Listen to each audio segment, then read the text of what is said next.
Well, Democrats doing everything that they could think of to derail the first day of Brett Kavanaugh's confirmation hearings. But the president's Supreme Court nominee is standing his ground, vowing not to let politics influence his judgment. So does his record back up that promise? And Kendall Coffey is a former U.S. attorney, and he worked alongside Judge Kavanaugh, and he joins me now with his take on this. Thank you so much for joining us this morning. We appreciate it. Thanks, Heather. So you know him personally. Do you think that he can be nonpartisan in his decisions and back up what he promises? Well, I believe he'll be nonpartisan. I believe he will be principled. He stated yesterday that he would bring to cases an open mind, possibly the only one in the room that had an open mind. And I think that while he has a conservative philosophy, to be sure, he's also very aware of the Supreme Court's role in history as an institution, and I think he meant it when he said he does not want it to be part of a partisan instrumentality associated with one party or the other. He emphasized, too, which I don't think I've heard in many of these discussions, that he wants to be part of a 9-member team, not a faction, for example, of 5 justices consistently voting as a bloc. I think he really sincerely means to work with the other justices, listen to them, and develop a philosophy that's best for the country. Can I ask you a little bit more about him personally? Because when he was finally able to make a statement yesterday, in his opening statement, to listen to him talking about his mom, talking about his dad and his children, who is constantly talking about, I mean, he seems like a great guy.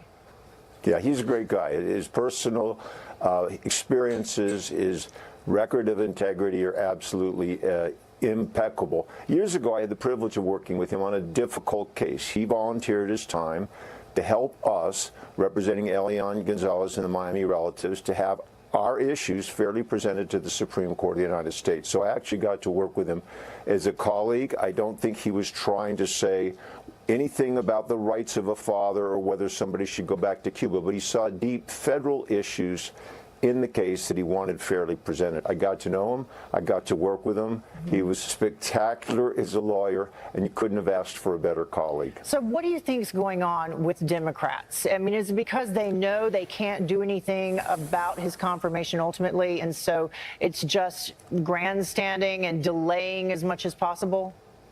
Well, I'm going to begin by confessing I'm a Democrat, and I thought I saw that a couple of the future presidential candidates of the Democratic Party seem to be starting their campaigns yesterday. In terms of the campaign that's in front of us, which is that will Brett Kavanaugh be confirmed, I think you will see substantive questioning. I think you will see issues that we expect to be on everybody's mind, talked about directly or indirectly. Obviously, gun rights, Roe versus Wade, the power of the executive. A number of different things are going to be the subjects of very intense questioning. But as things are developing, I think all the senators are very realistic about what the possibilities are. I think the goals are to examine him closely, of course, maybe try to push to get the hope that there will be some open-minded and flexibility about issues like Roe versus Wade. I don't believe Judge Kavanaugh knows how he will rule on that case if and when it comes before the Supreme Court. And so there's going to be substantive questioning, too. Today, yeah, so that's what you expect to happen today. It's interesting, you say you're a Democrat, you like him. We heard the woman speak yesterday as well. She was a Democrat. She actually spoke out in favor of him, said that he should be confirmed. So it'll be interesting to see what happens and how this continues. Hopefully it's not as chaotic as it was yesterday. Thank you so much for joining us. Really appreciate your insight. That was great.